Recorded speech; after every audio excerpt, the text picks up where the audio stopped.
Muy bien, recordemos que hasta dónde llegamos en la última clase, Silvia, porque estábamos viendo, recuerdo yo que obligaciones, ¿verdad?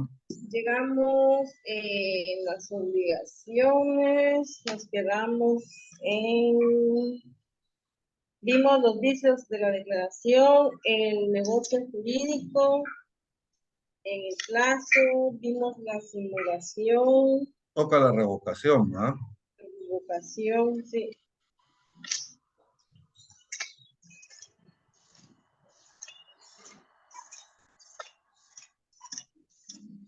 Yo ya descubrí, yo creo que no me gusta civil.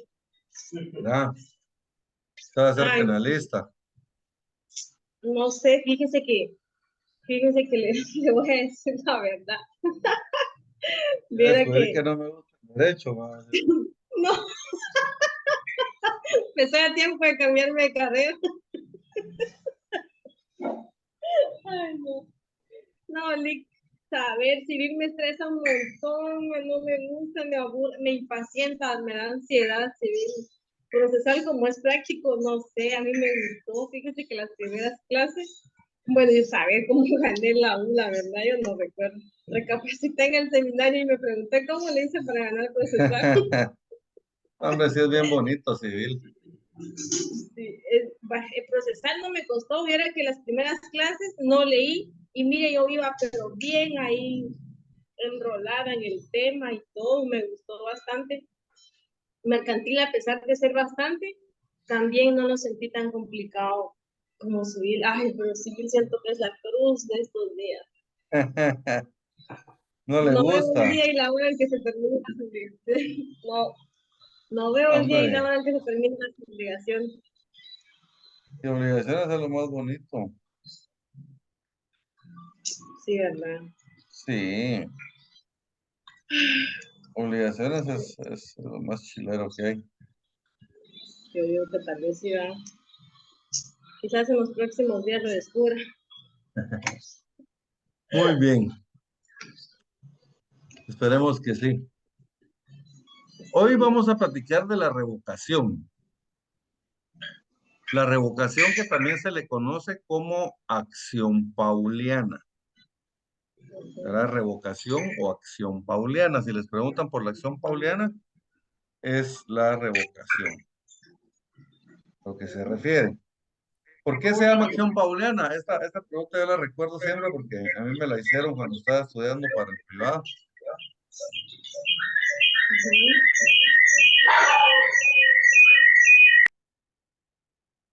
Si yo creo, Silvia, que tiene como que tiene abierto en computadora y en teléfono, ¿ah? Y han de estar muy cerca, entonces estaba haciendo feedback.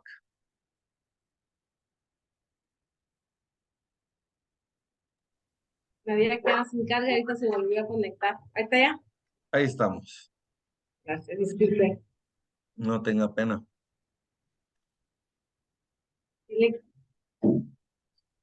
¿Sí? ¿Mm? ¿Ya está lista? Ya. Ah, va.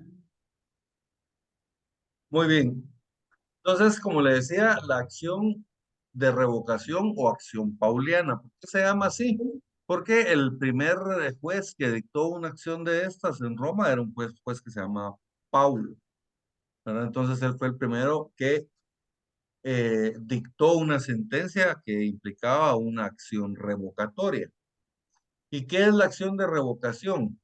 La acción de revocación es la acción que le corresponde a los acreedores de una persona, es la acción que le corresponde Ujú, a los acreedores de una persona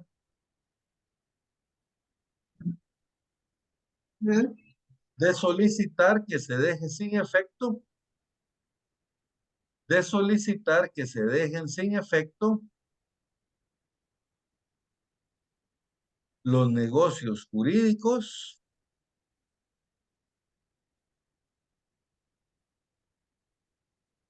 realizados en su perjuicio o fraude, disculpe, acción que le corresponde a los acreedores de una persona de solicitar. de solicitar que se deje sin efecto Ujú, los negocios jurídicos, Ujú, que se dejen sin efecto los negocios jurídicos que en su perjuicio o fraude ujú. fueron realizados por el deudor.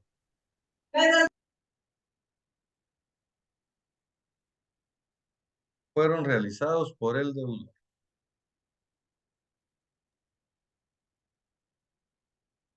Entonces la idea con esto, Silvia, es de que hay una persona que nos debe, ¿verdad? Tenemos a un deudor.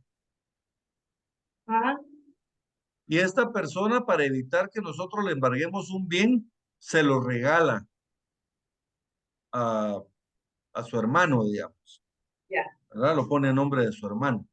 Pero entonces, mire, eso me quita a mí la posibilidad de poder embargar el bien para poder cobrarme la deuda. Entonces, ese negocio fue hecho en fraude acreedor. O sea, fue hecho en perjuicio del acreedor por parte del deudor. ¿Por qué lo hizo maliciosamente? Para que yo no pudiera embargarle, ¿verdad? Mm, Acá la clave es de que el negocio jurídico que pretendemos anular tiene que ser después de la deuda, después del crédito que existe entre deudor y acreedor. ¿Estamos bien? Si es antes, entonces el negocio es válido. ¿Quedó claro esto? Fíjese Artículo. que le quería contar antes, disculpe. Fíjese que yo tengo anotado aquí la revocación. Usted en la definición que me dio me dice, es la acción que le corresponde a los acreedores de una persona. O sea, por Ujú. ejemplo, del deudor, ¿verdad? Sí, sí, el acreedor, la otra persona es el deudor. Por eso Ajá. aquí al final dice, mire, que haya realizado en su perjuicio por el deudor. Ujú. Yo Gracias. tengo anotado aquí, es el acto jurídico que le corresponde solo a los acreedores para dejar sin efecto todos los actos o negocios celebrados o realizados por el deudor en perjuicio, en perjuicio o fraude de sus derechos. Sí, Básicamente es lo sí mismo. está bien, Ujú, ¿verdad? básicamente es lo mismo. A ver. ¿Verdad? Con otras palabras, pero es lo mismo. Ujú. A Mil ver. doscientos noventa. Por favor, Silvia.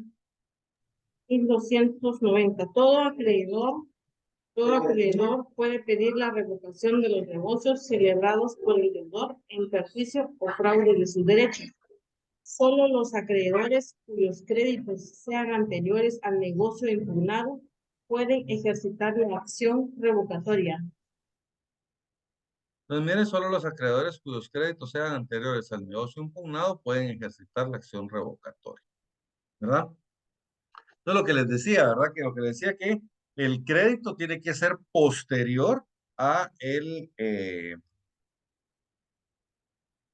crédito, ¿verdad? 1291. Los negocios de disposición a título gratuito realizados por el deudor insolvente o reducido a la insolvencia a consecuencia de dichos negocios pueden ser revocados a instancia de los acreedores. Si el negocio fuere oneroso, la revocación solo tendrá lugar cuando haya mala fe por parte del deudor y adquiriente de mala fe. ¿Qué quiere decir? La regla general es de que los negocios los podemos revocar cuando han sido gratuitos. Si el negocio no es gratuito, si es oneroso, solamente si probamos que existe mala fe por parte de ambas partes, podemos nosotros revocar el contrato. ¿Estamos bien? Por eso es que los mafiosos que roban bienes o algo así, lo primero que hacen es venderlas. ¿Verdad? La venden una vez, dos, tres, cuatro, cinco, seis, siete, ocho ventas. ¿verdad? Entonces, y Sí, eso lo hacen con el objeto de perderla, la ajá, propiedad. y Pero si porque le el acto es seguimos de el mala hilo, lo fe, vamos. ¿verdad? Ah, el acto de mala fe, pues.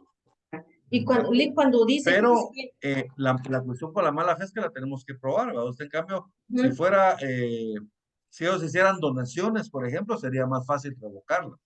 Ambas se pueden revocar, pero sería más fácil revocar si solo hicieran a título gratuito. y ya me he dado cuenta que aquí habla mucho, tal vez yo he confundido el título gratuito, cuando la ley dice si, o si fuere a título gratuito, no se puede revocar. O sea, en qué ¿Qué es específicamente, título en qué gratuito? casos? Ajá, o en qué casos. Porque cuando yo, no sé si estoy equivocada, pero cuando escucho título gratuito me imagino una donación, Puede puede ser, ser. pero Lo que pasa es de que hay donaciones que son onerosas o remuneratorias. Ah, Entonces, ya. por ejemplo, si a usted le donan un bien, pero le ponen una obligación, por ejemplo, mi abuelita me donó una casa, pero me puso bajo condición de que la tengo que llevar todos los martes a las 9 de la mañana al IX a un tratamiento que tiene que hacerse. Ujú. Entonces, miren, aquí me la está regalando, pero yo tengo una obligación que cumplir a cambio, ¿verdad? Esa es onerosa. ¿Estamos bien? Y remuneratorias, por ejemplo, cuando me dice mi abuelita, mira, mijo, yo te voy a regalar la casa, pero yo tengo una deuda con el banco de 20,000 quetzales. Entonces, esa deuda te toca pagarla a vos. Entonces, miren, yo me comprometo a pagar el resto de la deuda de la casa. Entonces, es una donación también, pero esa es remuneratoria. Entonces, esas no son gratuitas, miren, porque sí hay una obligación. Entonces, para que nos quede claro que es gratuito, esto lo vamos a ver más adelante, Silvia, pero vamos a adelantar hoy solo para, para sacarla de la duda. En las obligaciones provenientes de contrato, vámonos al 1587. Por favor, ahí están todas las 1500, características de los contratos. 1587. Ahora bajemos un poquito más al 1590.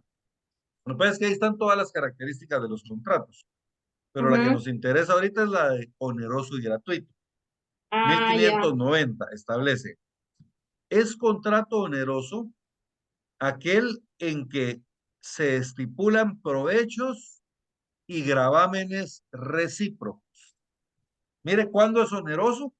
Nosotros pensamos oneroso cuando alguien pagó, ¿ah? Cuando hay dinero de promedio, oneroso.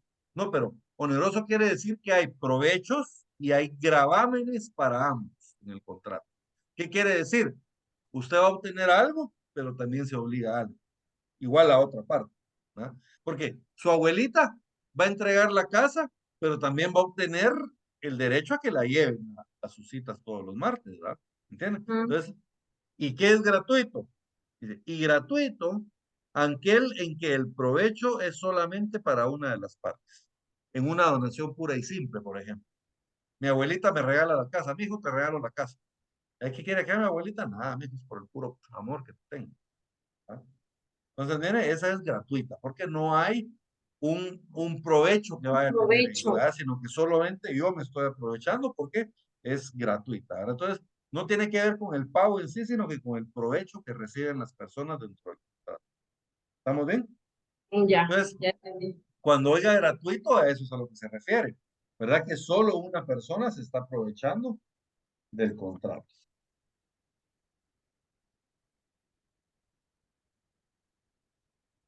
Entonces, por ejemplo, si fuera una donación remuneratoria, sí podría anularse, ¿verdad?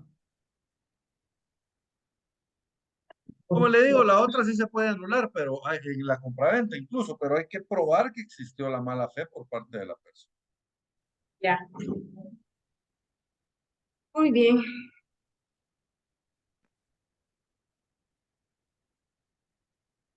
La acción revocatoria debe seguirse a instancia del acreedor. O sea que quien debe iniciarla tiene que ser el acreedor, no se puede iniciar de oficio, digamos, ¿verdad? Por parte del juez.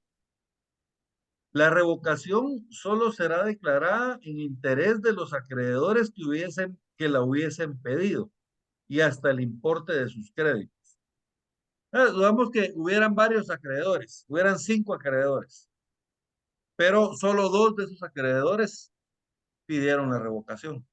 Entonces solamente ellos se van a poder aprovechar de esa revocación, ¿verdad? O sea, los bienes que se recuperen, solo ellos los van a poder ejecutar, pues no los van a poder ejecutar los otros acreedores. A eso me refiero.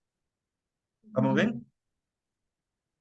Entonces, miren, la revocación solo será declarada en interés de los acreedores que la hubieran pedido y hasta el importe de sus.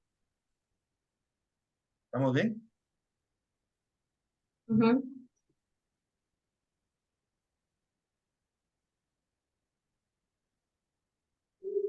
La acción revocatoria cesará luego que el deudor satisfaga su deuda o adquiera bienes con que poder cubrirla.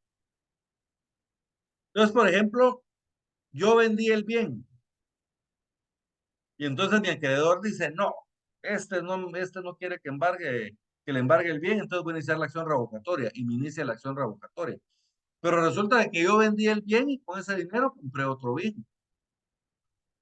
Miren, entonces ahí no hay ningún problema, porque yo sustituí un bien por otro. Entonces, en ese caso, cesa la acción de revocación, ¿verdad?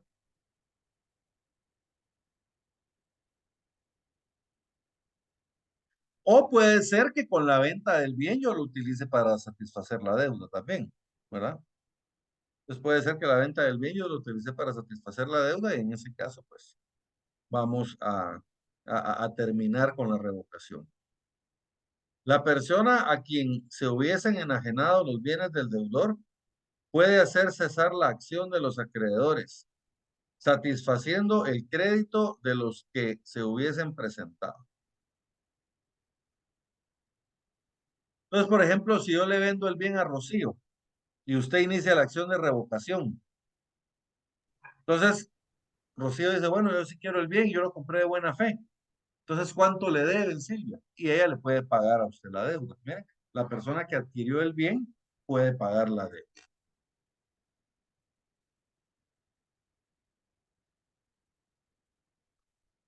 $1,296. Por favor, Silvia. 297. 6. 1196. Revocado el negocio fraudulento del deudor, los bienes se devolverán por el que los adquirió de mala fe como todos sus frutos o indemnización de daños y perjuicios cuando la restitución de dichos bienes no fuere posible. Entonces, miren, revocado el negocio, ¿verdad? Fraudulento por el deudor, se tienen que devolver los bienes por el que los adquirió de mala fe, ¿verdad? Y se tienen que devolver también sus frutos y, o si no fuere posible devolver el bien, entonces se debe dar una indemnización, ¿verdad? Se tiene que indemnizar.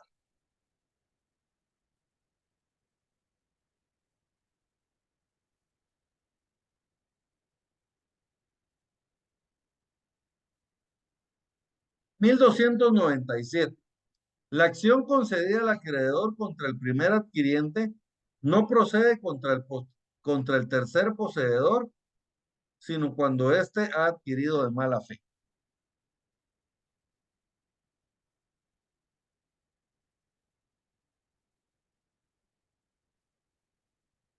Entonces, miren, el primer adquiriente es la persona a la que el deudor le transmitió el bien, pero ahora esa persona la vende.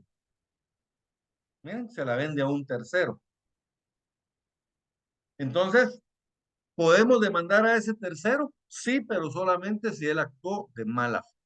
¿Verdad? Si actuó de buena fe, no vamos a poderlo demandar.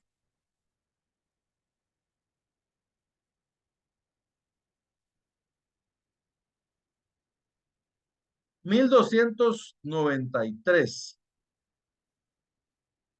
Son también revocables los pagos hechos en estado de insolvencia por cuenta de obligaciones a cuyo cumplimiento no podía ser compelido el deudor en el tiempo de hacerlos.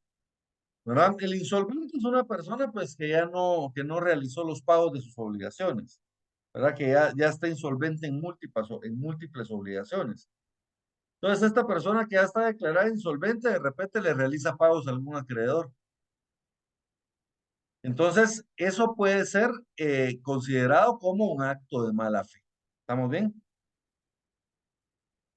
Bien, son también revocables los pagos hechos en estado de insolvencia por cuenta de obligaciones a cuyo cumplimiento no podía ser compelido el deudor, ¿verdad? Al tiempo de hacerlos. Ahora, artículo 1300. La acción de revocación prescribe en un año, ¿verdad? La acción de revocación prescribe en un año desde que se realizó el negocio jurídico. O sea que si yo me entero de que mi deudor vendió un bien que yo podía embargar, tengo un año a partir de la venta para poder pedir la revocación. Bien, artículo 1300. La acción revocatoria prescribe en un año, contado desde la celebración del negocio o desde la fecha en que se verificó el pago o se hizo la renuncia del derecho. ¿Estamos bien? Entonces la revocación, la idea con la revocación es dejar sin efecto ese negocio jurídico que fue hecho en fraude del acreedor, ¿verdad?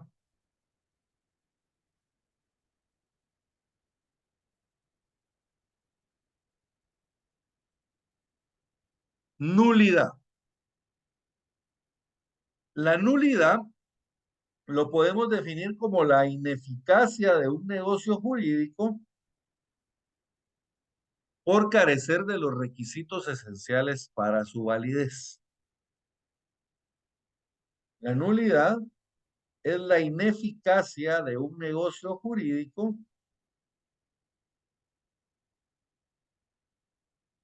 por carecer de los requisitos esenciales para su validez. ¿Te acuerdas, Silvia, cuáles son los requisitos esenciales para la validez del negocio jurídico? SILIC, la capacidad legal que declara el sujeto, consentimiento que no adolezca de vicio y el objeto lícito. Claro, miren, entonces esos son los tres requisitos. Si no existe o no está uno de esos requisitos, el negocio es nulo, ¿verdad? Es nulo. Miren, 1301. Hay nulidad absoluta en un negocio jurídico cuando su objeto sea contrario al orden público o contrario a leyes prohibitivas expresas y por la ausencia o no concurrencia de los requisitos esenciales para su existencia. Yo la resumo en por carecer de los requisitos esenciales para su validez, porque se acuerdan cuáles son los requisitos: capacidad legal del sujeto que va a declarar su voluntad, objeto lícito, o sea que el objeto tiene que ser legal, ¿verdad? Y por último, habíamos dicho, Consentimiento que no adolezca de vicio. consentimiento que no adolezca de vicio. Si falta uno de esos, entonces el negocio jurídico es nulo. Ahora, ¿por qué lo resumo yo solo en los requisitos esenciales para su validez? Porque aquí establece, cuando su objeto sea contrario al orden público. ¿Qué es el orden público? El orden público es el conjunto de leyes que rigen un país, el conjunto de leyes y normas jurídicas que rigen un país. Pero son las leyes en carácter general, todas las leyes constitucionales, las leyes ordinarias, las leyes reglamentarias, las leyes individualizadas, todas. ¿Sí? Luego nos habla de otras leyes, ¿verdad? O contrario a leyes prohibitivas expresas. ¿Qué es una ley prohibitiva expresa? Una ley prohibitiva expresa es una ley que prohíbe algo. ¿Se acuerdan? Le está prohibido al administrador de bienes hacer tal cosa. Le está prohibido al tutor realizar tal acto. Miren, esas son normas prohibitivas expresas. Entonces, las leyes prohibitivas expresas son parte del ordenamiento jurídico. Entonces, ser contrario al ordenamiento jurídico o ser contrario a las leyes prohibitivas expresas, ¿qué quiere decir? Que es contrario a la ley. Y se acuerdan, el objeto tiene que ser lícito, no puede ser contrario a la ley. Entonces, ahí las englobamos todas. Entonces, por la ausencia o no concurrencia de los requisitos esenciales para su existencia. Entonces, si falta alguno de los requisitos, si no hay, o sea, no hay consentimiento. ¿Ven? No hay consentimiento. Yo no declaré, yo no di mi consentimiento, pero sin embargo pusieron mi firma ahí, como que si yo lo hubiera dado, ¿verdad? Yo no di mi consentimiento. O puede ser de que el objeto sea ilícito. Miren, yo estoy vendiendo algo que no se puede vender. Estoy vendiendo un niño, estoy vendiendo una mujer, estoy vendiendo, qué sé yo, ¿verdad? Entonces, en cualquiera de esos casos, el negocio jurídico va a ser nulo. ¿Estamos bien? Y se acuerdan que en la simulación también vimos que cuando hay simulación absoluta, el negocio es nulo también, ¿verdad? También adolece de nulidad absoluta. Los negocios que adolecen de nulidad absoluta no producen efecto ni son revalidables por confirmación. Acá, Silvia, por favor, atención, hay un error en algunos códigos. Yo quiero que revise si el suyo está bien o si tiene el error. Léame, por favor, el segundo párrafo del 1301. Vamos a ver si tiene error el suyo. El segundo párrafo dice, los negocios que adolecen de nulidad absoluta no producen efecto ni son revalidables por confirmación. Ni son, con N. Ah, ajá, ni son. Ni son, dice el suyo. Ajá. Entonces sí está bien. Es que hay algunos que dicen sí son revalidables por confirmación. O sea, hay un Ni sí, son. una palabra sí en vez del ni. Entonces, pero si dice ni está bien. ¿verdad? Ni son revalidables por confirmación. Entonces, lo que quiere decir es de que el negocio jurídico nulo no nace a la vida jurídica. No lo podemos confirmar. Miren, Ese es este no produce absoluto, no ningún. vale. Ese es absoluto, no vale. Aunque nosotros digamos, sí, mire, queremos que así valga, no vale, ¿verdad? Nulidad absoluta. Y ese es imprescriptible, Lick no tiene plazo para poder, No tiene plazo para poderlo pedir porque como no surte ningún efecto, no nace a la vida jurídica, ¿verdad? Entonces, no tenemos plazo para poderlo pedir. La nulidad absoluta, igual que la simulación absoluta.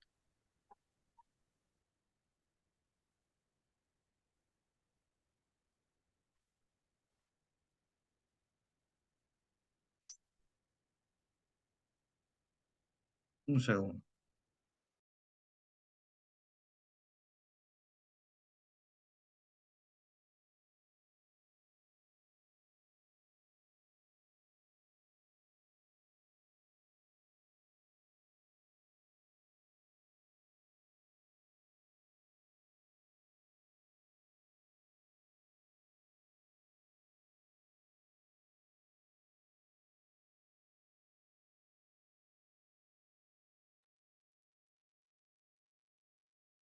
Muy bien.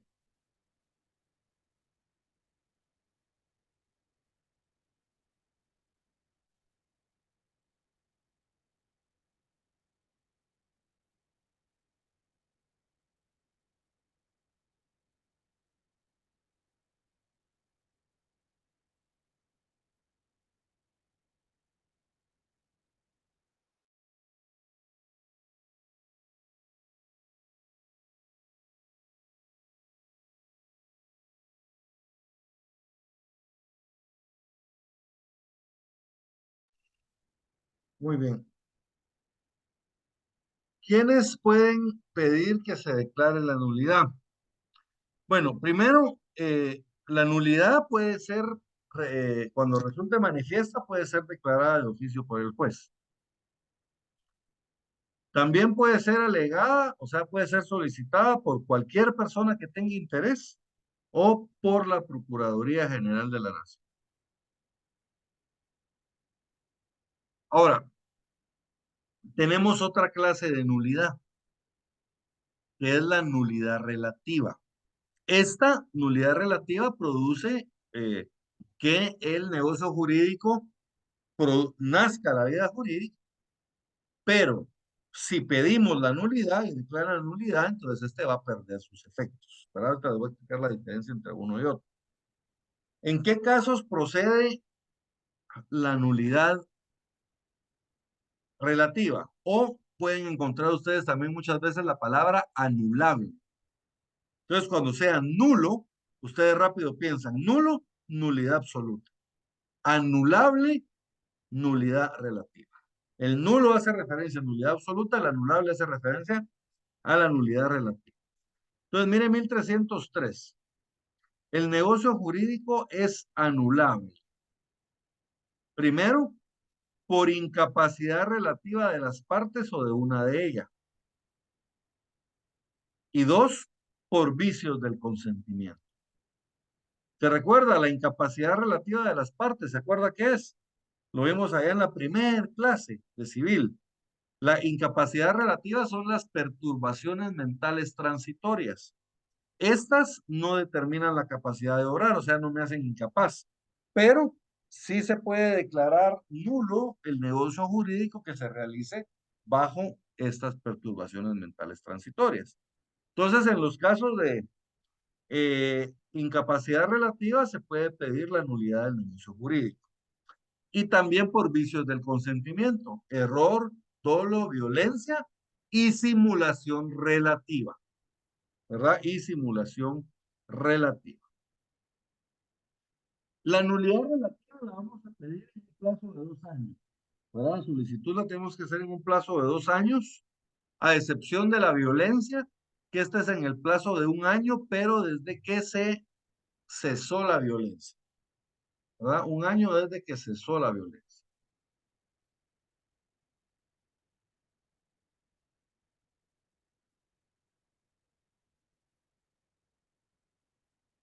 ¿Vamos bien? Digamos bien, Lick. 1304. Los negocios que adolecen de nulidad relativa pueden revalidarse confirmándolos expresamente o dando cumplimiento a la obligación, a sabiendas del vicio que los hace anulables. Aquí anotémosle, por favor, ver 1268.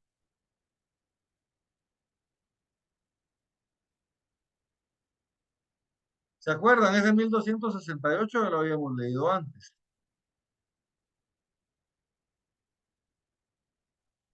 Establece: si habiendo cesado la violencia o siendo conocido el error o el dolo, el que sufrió la violencia o padeció el engaño ratifica su voluntad o no reclama dentro del término de la prescripción, el negocio adquiere toda su validez, ¿verdad? Entonces, nosotros podemos el negocio jurídico nulo de forma relativa, lo podemos revalidar por confirmación, ¿verdad? Por ejemplo, si a mí yo me casé con violencia, por ejemplo, me casé amenazado, pero resulta que ahora ya estoy felizmente casado y no quiero anular el matrimonio, entonces yo puedo revalidarlo. ¿Cómo lo puedo revalidar? De forma expresa. Manifiesto de forma expresa de que yo conozco que hay un vicio del consentimiento, pero sin embargo quiero ratificar el negocio. O tácitamente dejo pasar el tiempo que tengo para demandar y no demando, ¿verdad? Expresamente, cuando yo otorgo el documento donde digo que quiero ratificar el negocio, y tácitamente, pues cuando le doy cumplimiento y simplemente no interpongo las acciones legales en contra de dicho documento.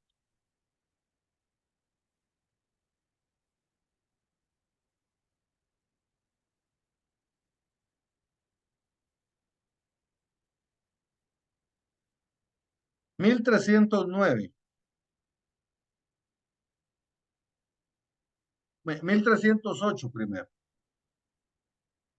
Eh, Perdón, 1305. La revalidación expresa debe hacerse con los mismos requisitos que exige la ley para la celebración del negocio que se trata de revalidar. Ya que la revalidación la tengo que hacer en la misma forma que se hizo el negocio. Si el negocio original está en escritura pública, la revalidación la tengo que hacer en escritura pública. Si el negocio está en documento privado con firmas legalizadas, la revalidación la tengo que hacer en documento privado con firmas legalizadas. En la misma forma que está el negocio que yo quiero revalidar. ¿Estamos bien? En el caso del matrimonio, el matrimonio se hace constar en acta notarial, entonces de la misma forma deberíamos de hacer constar la revalidación si fuera el caso.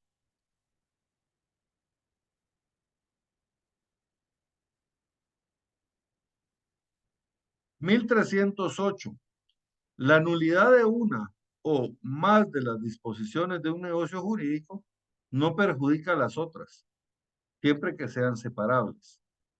La nulidad de la obligación principal lleva consigo la de las obligaciones accesorias, pero la nulidad de estas no induce la de la obligación principal. O sea que si se declara nula la obligación principal, las obligaciones accesorias que hacen también son nulas. Pero si pasa al revés, si declaran nula alguna obligación accesoria, esta no necesariamente va a anular la principal. ¿Estamos bien?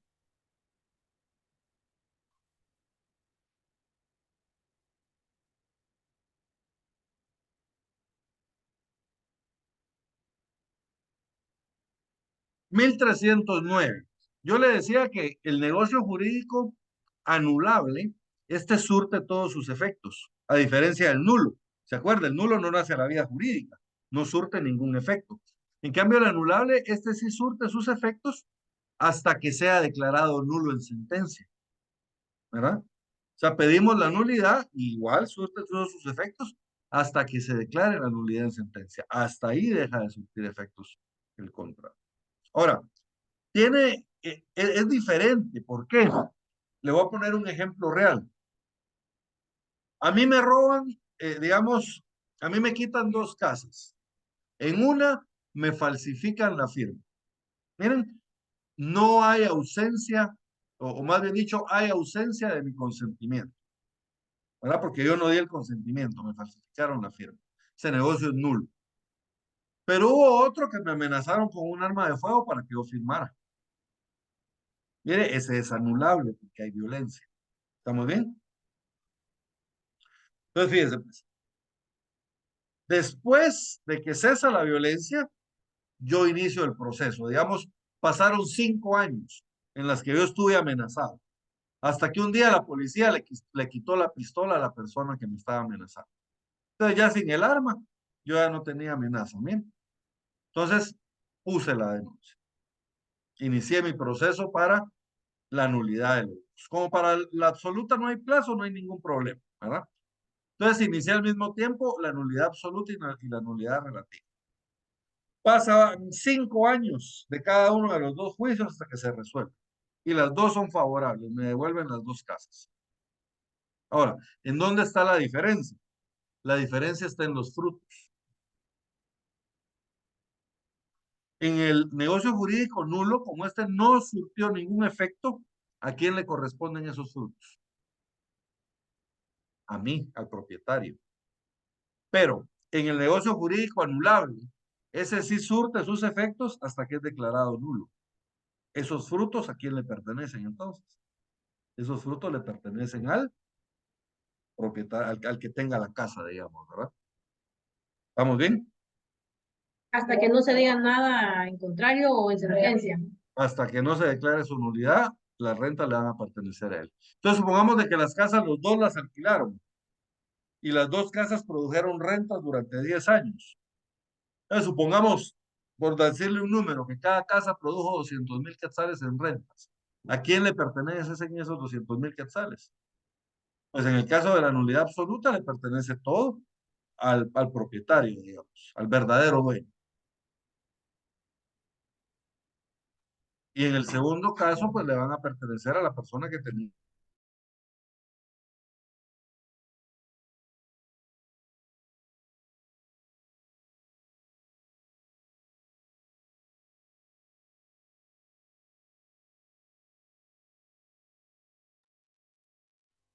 Muy bien.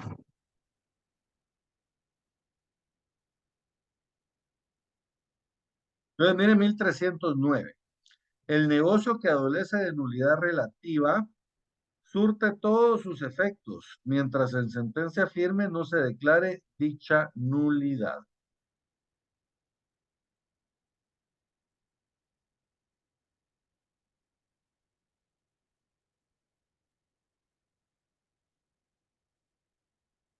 La nulidad procede con respecto a las obligaciones de los ausentes, de los menores e incapaces cuando no se han observado las formalidades requeridas por la ley o cuando los menores incapaces o actúen sin intervención de las personas que los representan. Le explico esto. Las personas que representan intereses de menores incapaces o ausentes, digamos, de los menores podría ser un tutor o podría ser los padres en ejercicio de la patria potestad. De un ausente pudiera ser un guardador de bienes o un administrador de bienes, ¿verdad? Y de un incapaz sería un tutor, ¿verdad? Obligatoriamente tendría que ser un tutor. Estas personas para poder vender, por ejemplo, un bien de un menor incapaz o ausente, tienen que pedir permiso a un juez o a un notario. Tienen que realizar un proceso que se llama de utilidad y necesidad, ¿verdad? Es la disposición o gravamen de bienes de menores incapaces o ausentes por utilidad o necesidad. Entonces, si nosotros como administradores de los bienes del menor logramos probar que hay utilidad o necesidad del menor, entonces nos van a autorizar poder vender ese bien. Si nosotros vendemos los bienes sin obtener esa autorización, ese negocio también es anulado. ¿Estamos bien? Y lo mismo sucede cuando actúa un menor o incapaz sin su representante legal. ¿Se acuerdan? Los menores incapaces siempre tienen que actuar por medio de sus representantes legales. Pues si no actúan por medio del representante legal, sino que actúan en nombre propio, entonces en ese caso tampoco pueden ellos, también va a ser nulo. También va a ser nulo dicho contrato.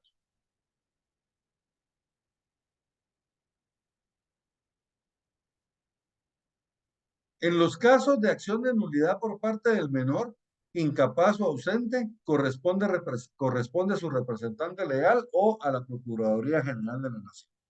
Entonces, mire, cuando se trate de esta acción de nulidad, esta la tiene que ejercer el representante legal o si no puede hacer el representante legal por cualquier motivo, lo va a hacer la Procuraduría General de la Nación.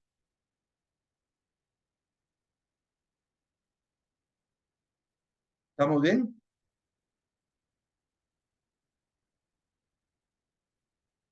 Plazo. ¿Se acuerda? Yo hace un rato le decía de que el plazo es de 2 años, salvo en el caso de la violencia, que va a ser 1 año. Ahora, para la absoluta ahí no hay plazo, porque como esta no nace la vida jurídica, no vence ese derecho. Miren, el derecho de pedir la nulidad relativa dura 2 años, contados desde el día en que se contrajo la obligación, salvo los casos en que la ley fije un término distinto o fije término distinto. 1313. Si la nulidad se fundare en violencia o temor grave, el término es de 1 año, contado desde la fecha en que la violencia cesó o el temor grave ha debido razonablemente desaparecer. Entonces, miren, en caso de violencia el plazo es más corto, es de 1 año, pero se va a empezar a contar a partir de que cesa la violencia, no a partir de que se realizó la violencia, ¿verdad? Sino que a partir de que ésta cesa. ¿Estamos bien? En el 1312, Lic, yo tengo que también ese plazo de 2 años es para el error y el dolo. Sí, es para todos los casos, es para todos los casos. El único que no le aplica el caso La de violencia. 2 años es la violencia, ¿verdad? Ahí todos los demás casos van a ser 2 años. Consecuencia de la nulidad. La consecuencia de la nulidad es que las cosas vuelven al estado en que se encontraban antes. Entonces, las partes deben de devolverse lo que recíprocamente se dieron, ¿verdad? Entonces, por ejemplo, a mí me quitaron la casa, me hicieron firmar amenazado con una pistola, pero me pagaron la casa. Entonces, miren, en ese caso me devuelven la casa, pero yo tengo que devolver lo que me pagaron también. Ahora, en el otro caso, se recuerda, me habían quitado la casa, pero como ahí no recibí nada yo, entonces no tengo que devolver. ¿Estamos bien? 1314. Las partes deben restituirse recíprocamente lo que han recibido o percibido como consecuencia del negocio. ¿Estamos bien? Entonces, se tienen que devolver o restituir recíprocamente todo lo que han recibido o percibido como consecuencia del negocio.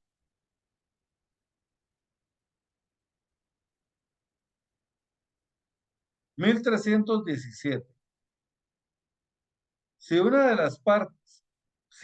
de las partes fuera imposible la restitución de la cosa, cumplirá entregando otra de igual especie, calidad y valor. O sea que por si yo por cualquier motivo yo no le puedo devolver la casa,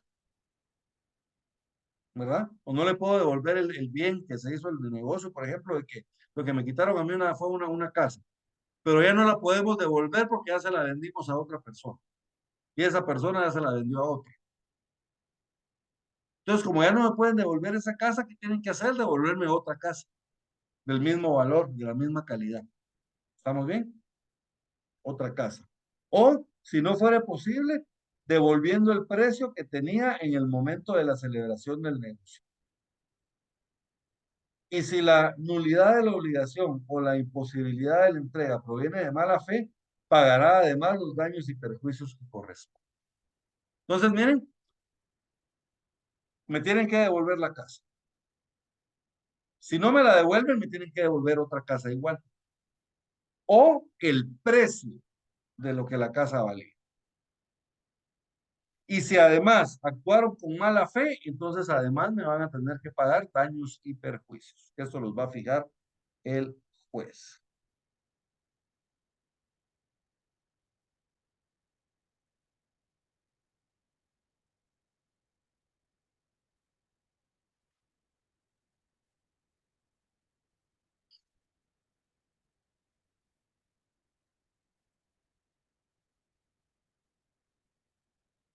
De las obligaciones, sus modalidades y sus efectos. Básicamente toda obligación resultante de un negocio o de una declaración de voluntad consiste en tres. Puede ser de dar, puede ser de hacer o puede ser de no hacer alguna cosa, ¿verdad? ¿Se acuerdan lo que veíamos cuando veíamos las ejecuciones? Las ejecuciones de dar, de hacer o de no hacer. Se refiere precisamente a estas prestaciones. Las prestaciones dentro de una obligación siempre van a ser de tres tipos: de dar, de hacer o de no hacer. Viene 1319. Toda obligación resultante de un pacto o declaración de voluntad consiste en dar, hacer o no hacer alguna cosa. La obligación de dar cosa determinada comprende su entrega y la de sus accesorios, pertenencias, así como los frutos que produzca desde que se perfeccione el convenio. El deudor es responsable, asimismo, de su conservación hasta que se verifique la entrega. O sea que cuando a mí me van a entregar algo, me tienen que entregar la cosa con todos sus accesorios, ¿verdad? Con todo lo que en derecho corresponda, ponemos en las escrituras, ¿verdad? Entonces, y además se van a tener que pagar los frutos. Obligaciones de hacer. 1323, por favor, sí. En las obligaciones de hacer, el incumplimiento del obligado da derecho al acreedor para hacer por sí o por medio de tercero a costa del deudor lo que se hubiere convenido si la calidad del ejecutante fuere indiferente.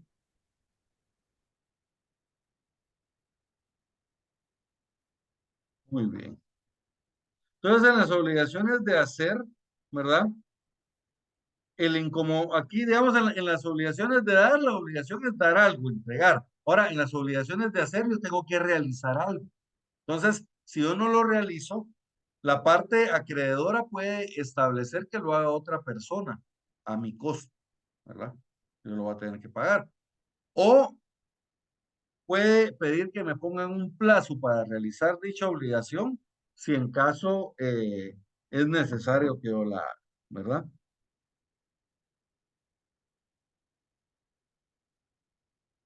Obligación de no hacer.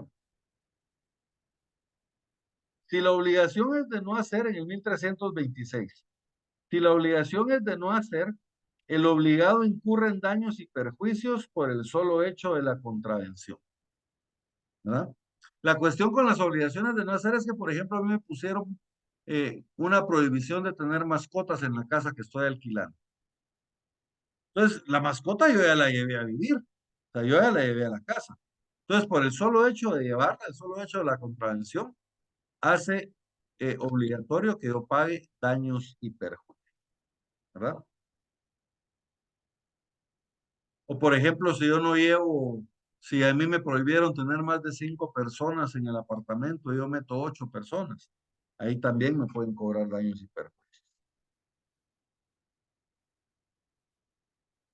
En el 1329, ahí tenemos algo bien especial, que es la subrogación real o la prenda general del deudor. Ahí por favor anoten, en el 1329, subrogación real o prenda general del deudor.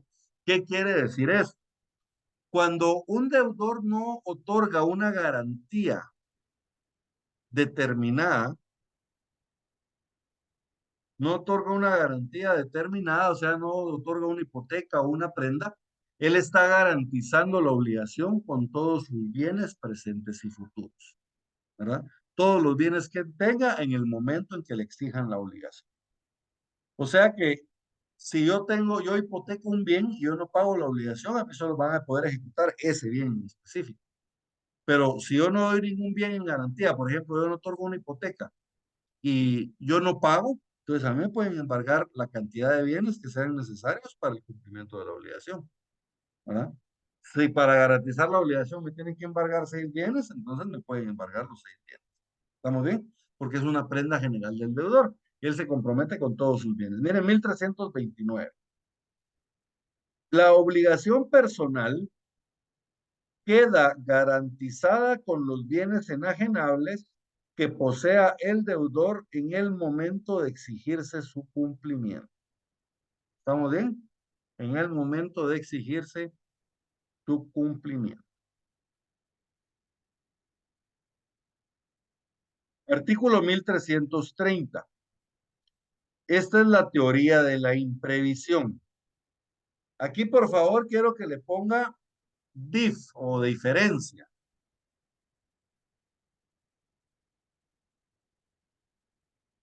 Quiero que le anote aquí diferencia o DIF, ¿verdad? De alguna forma, DIF, diferencia. Y anótele teoría de la imprevisión En el 1330. en el 1330. Y le anota, por favor, ver 688 del Código de Comercio. 688 del Código de Comercio. Lo que pasa es que vamos, el Código de Comercio ya no regula en sí las obligaciones, sino que en mercantil aplican las mismas obligaciones mercantil, las mismas obligaciones que en civil, pero con algunas diferencias. Y la teoría de la imprevisión, es una de las diferencias. Esta es diferente en mercantil que en civil. Entonces, esa es la diferencia que le estoy marcando. ¿Qué es la teoría de la imprevisión? La teoría de la imprevisión es una teoría que establece que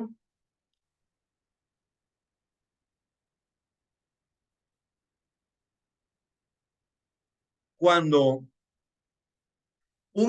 se realiza un negocio jurídico, pero cambian las circunstancias en que debe cumplirse ese negocio jurídico debido a una situación que es imposible de prever e imposible de evitar. Y en ese caso, cumplir la obligación de la forma pactada sería demasiado oneroso para mí.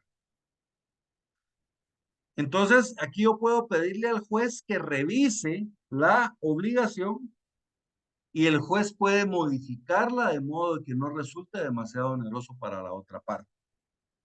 Por ejemplo, yo pacté con Silvia que yo tenía que entregarle a ella en el mes de mayo una cosecha de mangos. Abril, digamos mejor. En mayo empezó a llover, ya se pudre. Abril, yo le tenía que entregar una cosecha de mangos. Pero resulta de que en enero vino una tormenta tropical, unas lluvias y me pudrieron toda la cosecha de mangos. Entonces, miren, yo no puedo entregar la cosecha de mangos. Para poderla entregar, para poder cumplir, eso sería demasiado oneroso para mí. Implicaría que yo le compre los mangos a otro proveedor para él. Entonces, pero miren, esto pasó por una situación. Uno, difícil de prever. Entonces se llama teoría de la imprevisión. Miren, imposible de prever e imposible de evitar. Un huracán, por más que se le ponga uno enfrente, no va a evitar el paso del huracán, ¿verdad? Entonces, en este caso, nosotros le podemos pedir al juez en juicio ordinario que revise la obligación. Y el juez en este caso puede determinar variar la obligación de modo que resulte no tan onerosa para alguna de las partes. 1330. Cuando las condiciones bajo las cuales fuere contraída la obligación cambiaren de manera notable a consecuencia de hechos extraordinarios imposibles de prever y de evitar, haciendo su cumplimiento demasiado oneroso para el deudor, el convenio podrá ser revisado mediante declaración judicial. Teoría de la imprevisión, me dijo, ¿verdad? Teoría de la imprevisión. ¿A diferencia de qué cosa dijo de mercantil? Por el momento solo pónganle diferencia, ¿verdad? Ah, bueno. Solo diferencia en el Teoría. artículo 688. Cuando las veamos en mercantil, vamos a regresar acá para ver las diferencias. Ah, va. Teoría de Pero la esta es imprevisión. una diferencia entre las obligaciones civiles y las obligaciones mercantiles.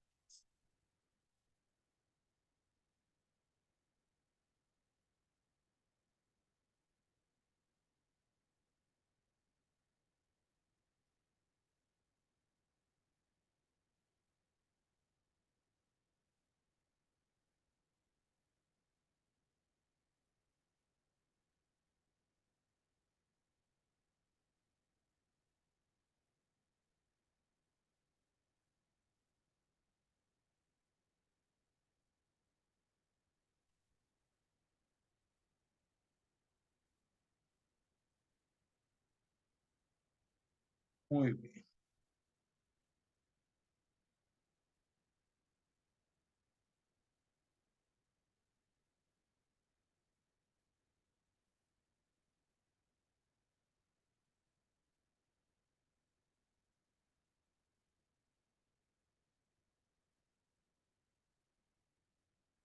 Las obligaciones pueden ser alternativas o pueden ser facultativas. Las obligaciones alternativas son aquellas en las cuales se le da varias opciones a la parte obligada para poder cumplir. Y la persona con cumplir cualquiera de esas cumple con la obligación, cumple con la prestación. Supongamos que yo le digo a Rocío, mire Rocío, yo quiero que usted me traiga de Estados Unidos un carro, modelo 2022 o 2020. Mire, puede ser un Toyota Corolla, puede ser un Mitsubishi Mirage, puede ser un Mazda Protege o un Mazda 3, o puede ser un Honda Civic. Miren, me está dando 4 opciones y con cumplir cualquiera de ellas, cumple con la obligación. O sea, cuando regrese a Estados Unidos, me puede decir, mira, aquí está su Honda, aquí está su Toyota, aquí está cualquiera, pero que sea una de las opciones que yo le pedí. Entonces ahí la obligación va a ser alternativa. Miren, el obligado alternativamente a diversas prestaciones cumple ejecutando íntegramente una de ellas. El acreedor no puede ser compelido a recibir parte de una y parte de otra. O sea, no me puede decir, Rocío, mire, le voy a dar una parte de un Honda y una parte de un Mazda, ¿eh? No se puede. 1335. La elección corresponde al deudor, a menos que expresamente se considere al acreedor. O sea, quien realiza la elección siempre va a ser el deudor, el que tiene que cumplir con la obligación. La elección no puede recaer en prestaciones que resultaren imposibles, ilícitas o que no hubieran podido ser objeto de la obligación, ¿verdad?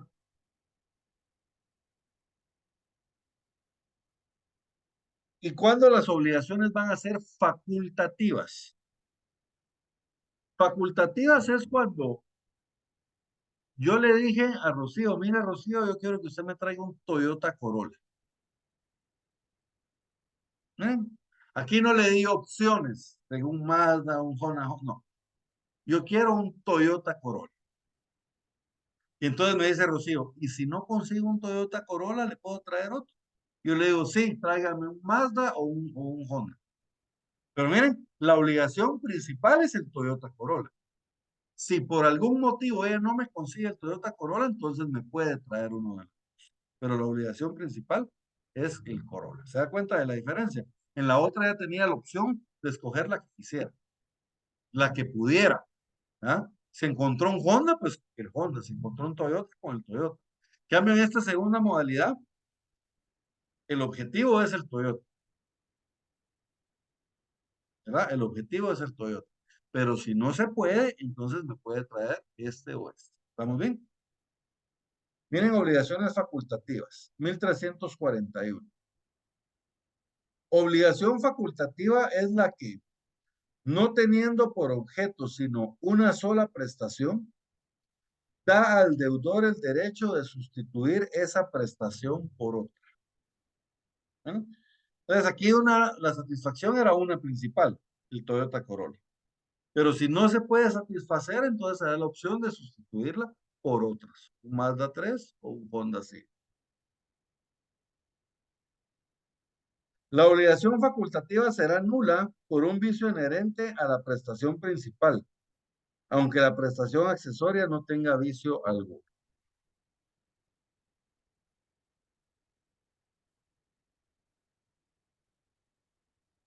¿Qué pasa si tenemos duda entre si una obligación es facultativa o es alternativa? Entonces, en ese Se caso se tendrá tendrá por por facultativa.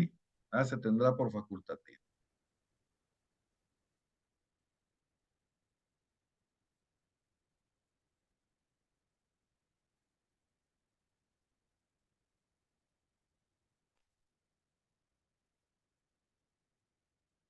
Muy bien.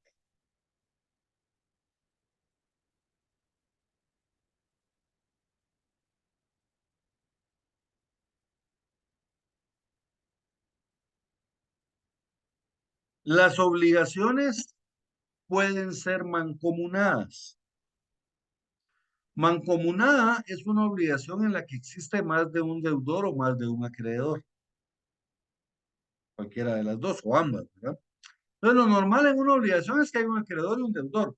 Pero ¿qué pasa, por ejemplo, si hay dos deudores? Yo le presté 100,000 quetzales a Silvia y a Rocío. Miren, hay un acreedor y hay dos deudores. Entonces, esa obligación mancomunada puede ser simple o puede ser solidaria, ¿verdad?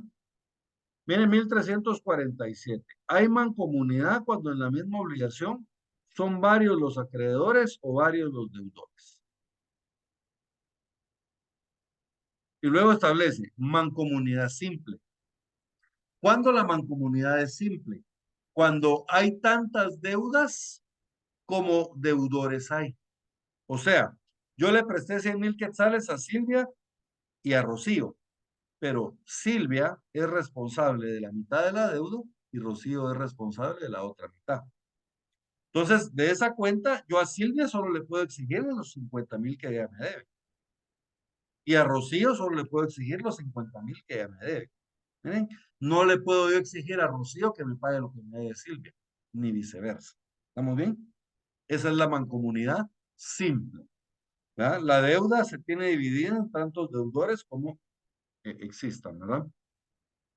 Por la simple mancomunidad, no queda obligado cada uno de los deudores a cumplir íntegramente la obligación, ni tienen cada uno de los acreedores para exigir todo el total cumplimiento de la misma. En este caso, el crédito o la deuda se considerarán divididos en tantas partes como acreedores o deudores haya. Y cada parte constituye una deuda o un crédito separados. Entonces, miren, se divide la deuda en tantas deudores como en tantos deudores hay.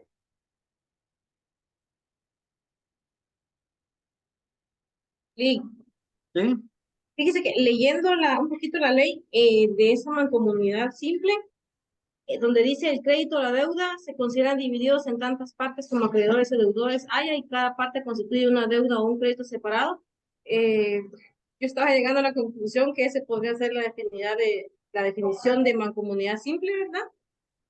Es la definición de ¿Verdad? mancomunidad simple, sí. Sí, esa es la definición legal de mancomunidad simple. Ok, gracias. Muy bien. Y luego tenemos la mancomunidad solidaria. La mancomunidad solidaria es cuando aquí también pueden existir varios deudores o varios acreedores, pero aquí la clave es de que los deudores, al ser mancomunados, están obligados todos a pagar la totalidad de la deuda. Entonces, se recuerda el ejemplo. Yo le presté 100,000 quetzales a Silvia y a Rocío. En el primer ejemplo, cada quien era responsable de su parte de la deuda. Pero aquí en este segundo ejemplo, como la deuda es mancomunada, entonces las dos están obligadas a pagarme la totalidad de la deuda. En consecuencia, por ejemplo, si Rocío no tiene bienes, pero Silvia sí tiene, yo le puedo embargar todos los bienes a Silvia, ¿verdad? Si las dos tienen bienes, yo le puedo embargar bienes a los dos, ¿verdad? Yo las demando a las dos y viene Rocío y ella me puede pagar la totalidad de la obligación. O me la puede pagar Silvia, no importa, ¿verdad? Las dos están obligadas, eso sí. Si Rocío paga la parte que le correspondía pagar a Silvia, entonces ahora Rocío va a poder demandar a Silvia para que Silvia le pague esa parte que le correspondió a ella. ¿Estamos bien? La obligación mancomunada es solidaria cuando varios deudores están obligados a una misma cosa, de manera que todos o cualquiera de ellos pueden ser constreñidos al cumplimiento total de la obligación. Y el pago hecho por uno solo, libera a los demás. Entonces, miren, si Rocío me paga, ese pago también libera a Silvia, con respecto a mí, ¿verdad? O sea, yo ya no le voy a poder exigir el pago a Silvia porque ya me lo pagó todo Rocío. Miren, el pago las libera a las dos. ¿Estamos bien? Y es solidaria con respecto a los acreedores cuando cualquiera de ellos tiene el derecho de exigir la totalidad del crédito y el pago hecho a uno de ellos libera al deudor. Si fuera al revés, hay dos acreedores y solo un deudor. Entonces cualquiera de los dos acreedores me puede cobrar. Y el pago que yo le haga a uno de ellos me libera con respecto a los dos. ¿Estamos bien? Eso es la mancomunidad solidaria. La mancomunidad no se presume. La mancomunidad no se presume. La mancomunidad solidaria, ¿verdad? La mancomunidad solidaria o la solidaridad, digamos, no se presume. Esta tiene que ser pactada expresamente o tiene que ser por disposición de la ley. Y aquí encontramos otra diferencia con respecto a las obligaciones mercantiles. Entonces, a este también póngale ahí dif o diferencia y póngale ver 674 del Código de Comercio. Se los voy a poner aquí en el chat.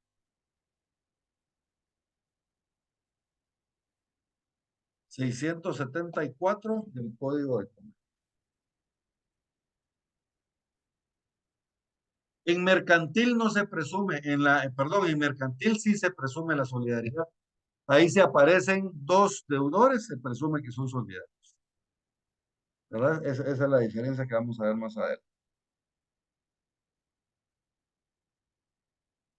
Entonces, mire 1353, por favor, Silvia.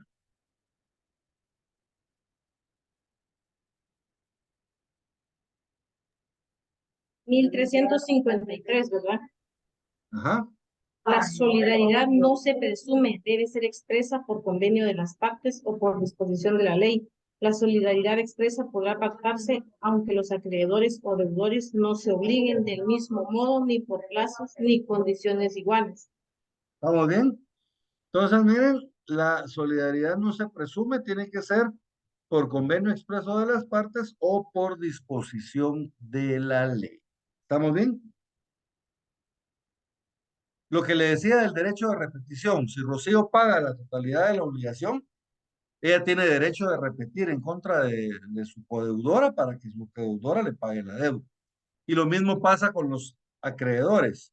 Si somos dos acreedores y uno de los acreedores cobra toda la deuda, entonces el otro acreedor lo puede demandar para que le dé su pago.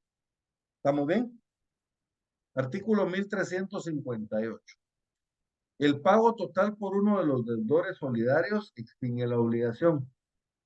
El deudor que hizo el pago total puede reclamar a sus codeudores la parte que cada uno de ellos corresponde en la obligación, con los intereses respectivos y gastos necesarios. y este va a ser un juicio ordinario. 1358. 1358.